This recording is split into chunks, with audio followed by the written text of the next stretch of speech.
오늘 우리 같이 보실 하나님의 말씀은 신약성경 히브리서 7장 27절 말씀입니다.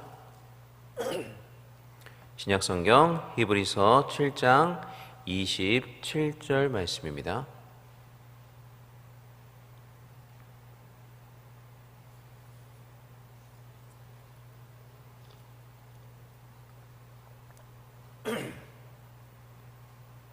히브리서 7장 27절 말씀 다 찾으신 줄로 알고 한 목소리로 같이 읽겠습니다.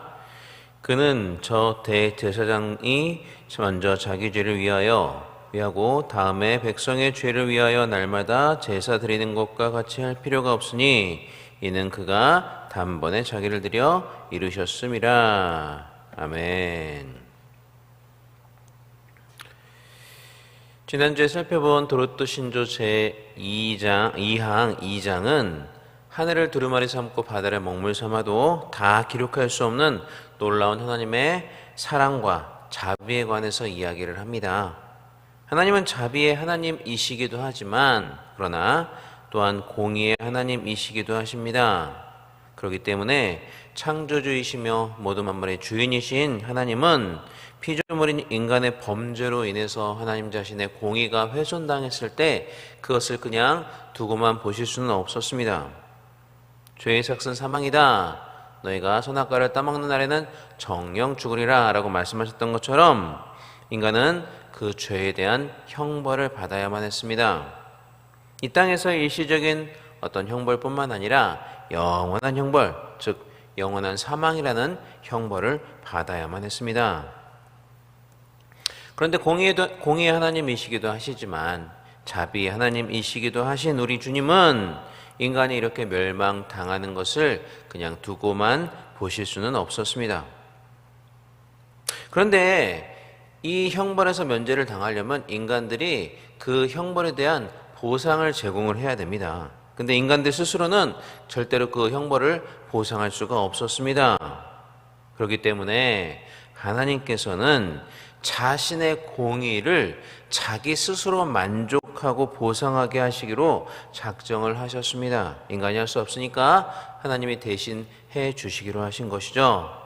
그래서 예수님을 이 땅에 보내사 예수님의 죽으심을 통해 자신의 공의를 자기 스스로 보상하시고 스스로 만족하게 하셨습니다. 그리고 우리 인간을 그 삭을 가지고 우리를 사서 구원을 해 주신 거죠.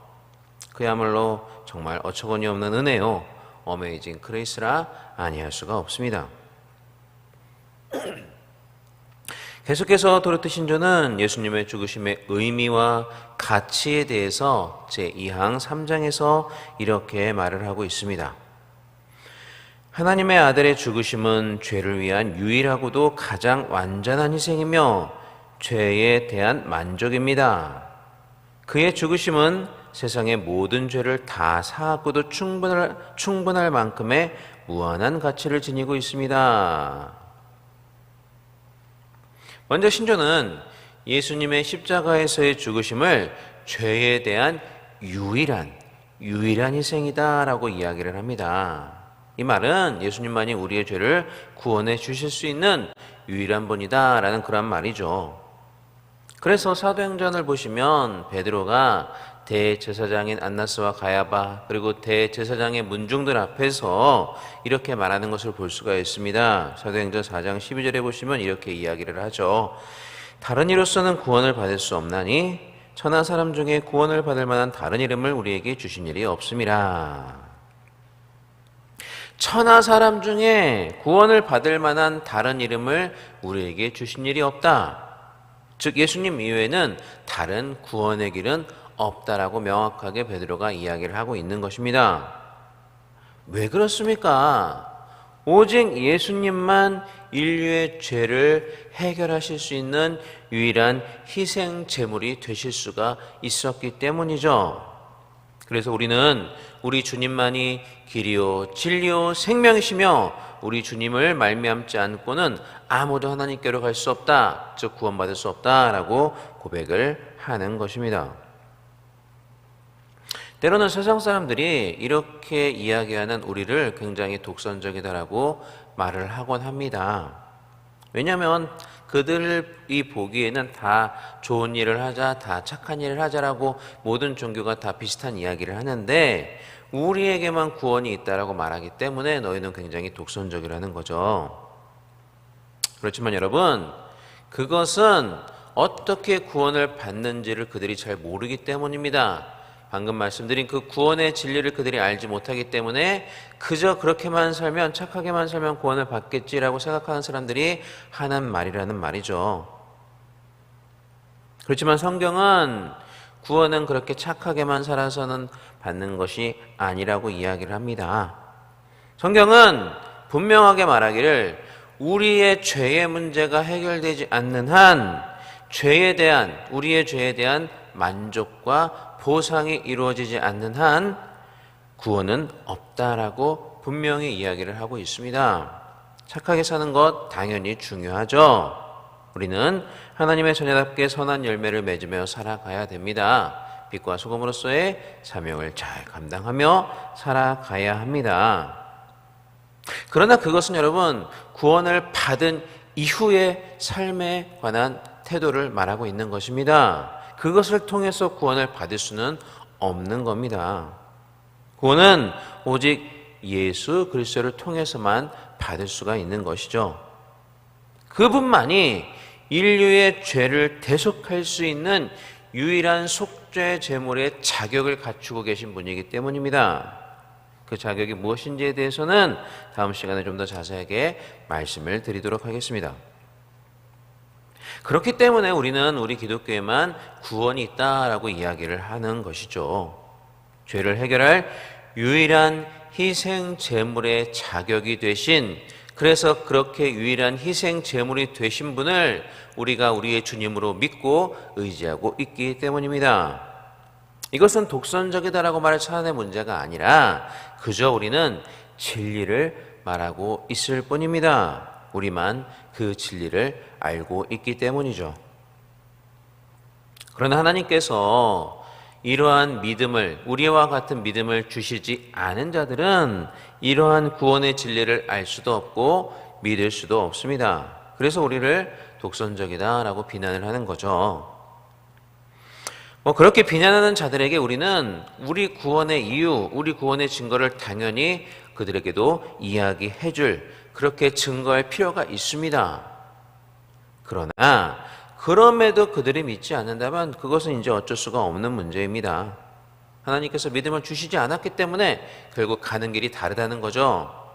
우리는 그저 그들과 달리 우리에게 믿을 수 있는 믿음을 선물로 주신 하나님께 감사하며 그렇게 신앙생활을 해 나가면 되는 것입니다. 또 계속해서 신조는 예수 그리스도의 죽으심은 죄를 위한 가장 완전한 희생이다라고 이야기를 하고 있습니다. 유일한 희생이다라고 말할 뿐만 아니라 완전한 희생이라고 이야기를 하는 거죠. 그렇게 완전한 희생이기 때문에 아무리 하나님의 공의의 진노가 무시무시하고 무겁고 버겁다 할지라도 충분히 그것을 보상할 수 있으며 이 세상의 모든 죄를 다 사하고도 남을 만큼의 무한한 가치를 지니고 있는 것입니다. 또한 완전한 희생이기 때문에 단 한 번의 희생으로 충분합니다.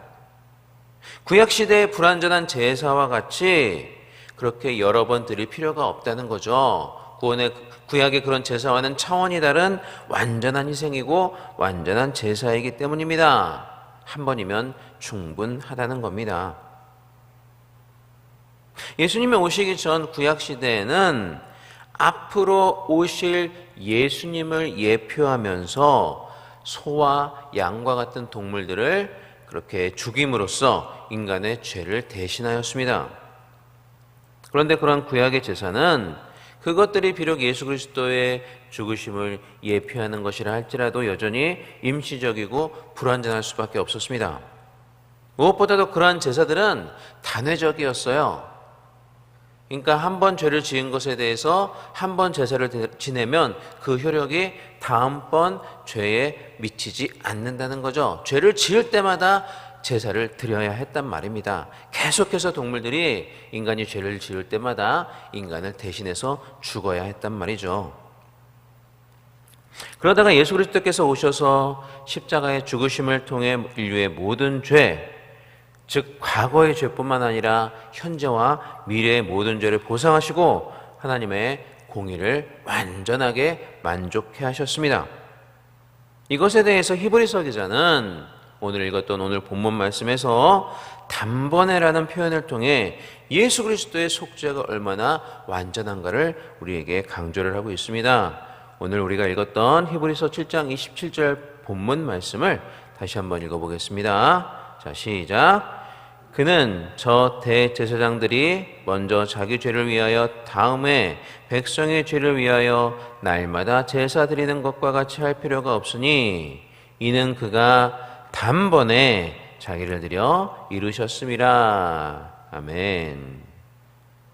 자, 여기서 단번에라는 말은요, 예수 그리스도의 속죄가 단 한 번으로 영원하고 또 완전한 효력을 지닌다라는 그러한 말입니다. 여기서만 있는 게 아니에요. 히브리서 9장에서도 보시면 히브리서 기자는 반복해서 이 단번에라는 단어를 사용해서 예수 그리스도의 속죄의 완전성에 관하여 반복해서 이야기를 하고 있습니다. 9장 12절 말씀, 히브리서 9장 12절 말씀을 또 같이 한번 읽겠습니다. 9장 12절입니다. 시작. 염소와 송아지의 피로 하지 아니하고 오직 자기의 피로 영원한 속죄를 이루사 단번에 성소에 들어가셨느니라. 또 9장 26절입니다. 그리하면 그가 세상을 창조한 때부터 자주 고난을 받았어야 할 것이로되 이제 자기를 단번에 제물로 드려 죄를 없이 하시려고 세상 끝에 나타나셨느니라. 다음 절 28절입니다. 이와 같이 그리스도도 많은 사람의 죄를 담당하시려고 단번에 들이심 받으셨고, 여기까지 읽겠습니다. 단번에 계속해서 히브리서 기자는 단번에라는 표현을 사용하고 있습니다. 예수 그리스도의 희생은 완전한 희생이기 때문에 십자가에서 단번에 완성이 되었고, 그렇기 때문에 그와 같은 제사는 이제 앞으로 필요 없다. 그 십자가의 제사로 모든 인류의 죄를 위한 보상은 만족되었다라고 이야기를 하고 있는 것입니다. 자, 그런데 여러분, 천주교의 미사는요, 이러한 예수 그리스도의 속죄 완전성을 부인합니다. 여러분, 미사가 무엇인 줄 아십니까? 미사의 개념은 피 흘림이 없는 희생 제사라는 그러한 의미입니다. 그러니까 예수님께서 천주교 사제가 드리는 그 미사 희생의 제단 위에서 다시금 희생을 당하신다. 십자가 위에서 희생을 당하신 것처럼 단지 피를 흘리시는 것만이 다를 뿐이지 여전히 사제가 드리는 제단 위에서 희생을 당하신다라는 개념이 바로 천주교의 미사가 가진 의미라는 겁니다. 그렇기 때문에 천주교는 미사를 통해서 십자가에서 죽으신 예수님을 매주 반복해서 또 희생하고 있는 것이죠. 물론 그들은 이 개념이 그렇지는 않다고 얘기합니다. 그러나 그것은 예수 그리스도께서 단번에 완전한 희생의 제물이 되셨던 그 십자가의 속죄 사역을 불완전하게 만드는 것이다 라고 말할 수밖에 없습니다. 예수님의 그 십자가의 구속 사역이 불완전하기 때문에 오늘도 내일도 계속해서 제단에서 반복해서 희생이 되셔야 한다는 것이 바로 천주교의 미사가 가진 의미이기 때문입니다. 참이 얼마나 불경스러운 행위란 말입니까? 이것은요, 가장 완전하고 가장 충족한 예수님의 십자가의 구속 사역을 저 구약의 정말 동물 제사와 다름없는 불완전하고 불충분한 것으로 그렇게 단회적이고 임시적인 것으로 만들어 버리는 것과 다르지 않은 것입니다. 그래서 종교개혁자들이 가장 혐오했던 것 중에 하나가 면죄부와 함께 이 미사였습니다. 그래서 스코틀랜드의 종교개혁자였던 존 낙스는 한 번의 미사가 10,000명의 군사가 쳐들어오는 것보다 더 무섭다라고 이야기를 할 정도였습니다. 그만큼 이 미사가 가진 그러한 의미를 종교개혁자는 제대로 알았고 그것이 우리 신앙에 도움이 되지 않는 것을 잘 알고 있었던 것이죠.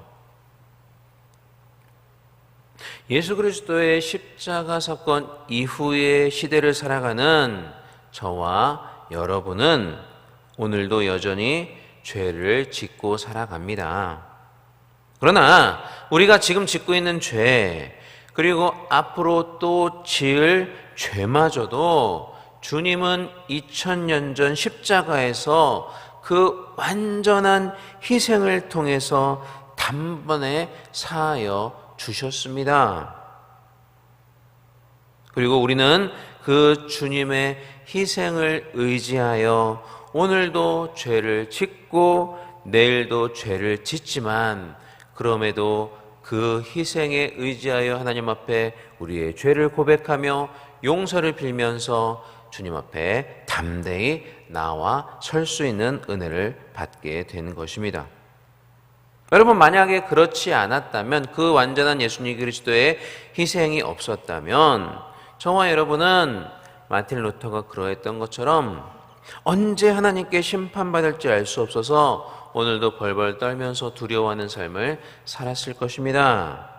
그러나 우리의 죄는 이미 다 완전하게 대속이 되었기 때문에 비록 여전히 불완전하여 오늘도 죄를 짓고 내일도 죄를 짓지만 그럼에도 나의 죄는 이미 2000년 전에 용서함을 받았다라는 그 믿음으로 우리는 하나님 앞에 담대히 설 수가 있다는 겁니다.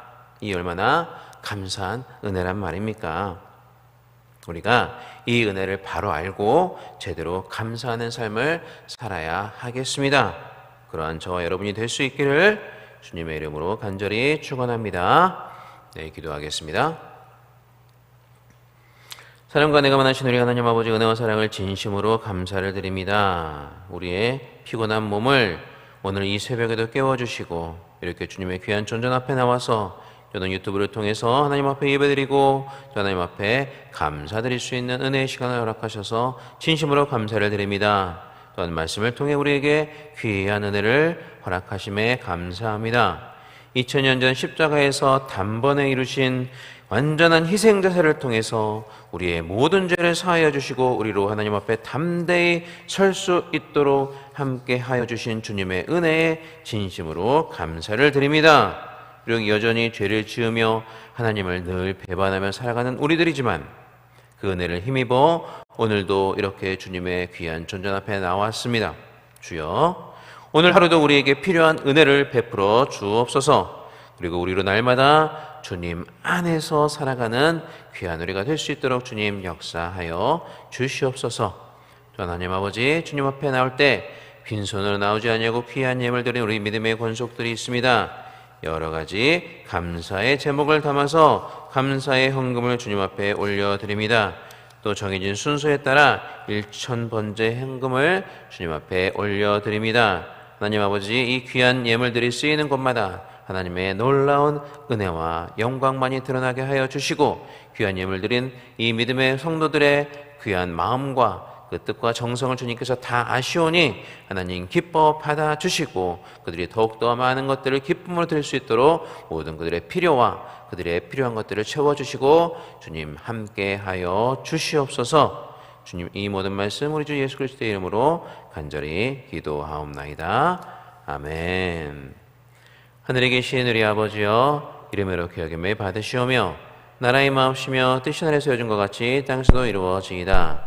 오늘날 우리에게 오늘 양식을 주옵시고 우리가 우리에게 죄 지은 자를 사하여 준 것 같이 우리 죄를 사하여 주옵시고 우리를 시험에 들게 하지 마옵시고 다만 악에서 구하옵소서. 대개 나라와 권세와 영광이 아버지께 영원히 있사옵나이다. 아멘.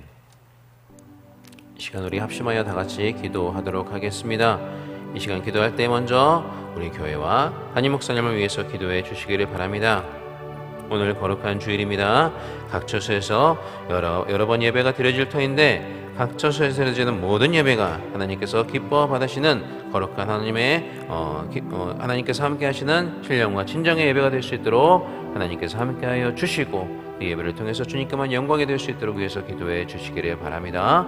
우리 담임 목사님을 위해서 기도해 주시되, 여러분 귀한 예배를 인도하실 때마다 하나님께서 함께해 주셔서 놀라운 은혜의 말씀들이 생수와 같이 흘러넘치도록 주님께서 붙잡아 주시고 함께해 주시기를 위해서 기도해 주시기를 바랍니다. 그리고 약속의 말씀과 5가지 기도 제목을 놓고 기도하시고, 또한 오늘 우리에게 주신 귀한 말씀 붙잡고 간절히 자유롭게 기도하다 돌아가시겠습니다. 다 같이 기도하겠습니다. 사랑과 능함나신 우리 하나님 아버지, 은혜와 사랑을 진심으로 감사를 드립니다. 하나님 아버지, 이 시간 우리를 붙잡아 주셔서 이렇게 새벽 제단에서 주님 앞에 싸우며 주님께 영광 드리고 예배드릴 수 있는 은혜의 시간을 허락하심을 진심으로 감사를 드립니다. 하나님 아버지, 이 시간 우리가 기도합니다. 먼저 우리 교회를 위해서, 우리 담임 목사님을 위해서 합심하여 기도하기를 원합니다.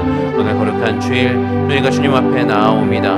주님 앞에 예배드리기 위해서, 거룩한 살아있는 제물이 되기 위해서 주님 앞에 나아옵니다. 우리의 마음과 뜻과 몸과 정성을 주님 기뻐 받아 주옵소서.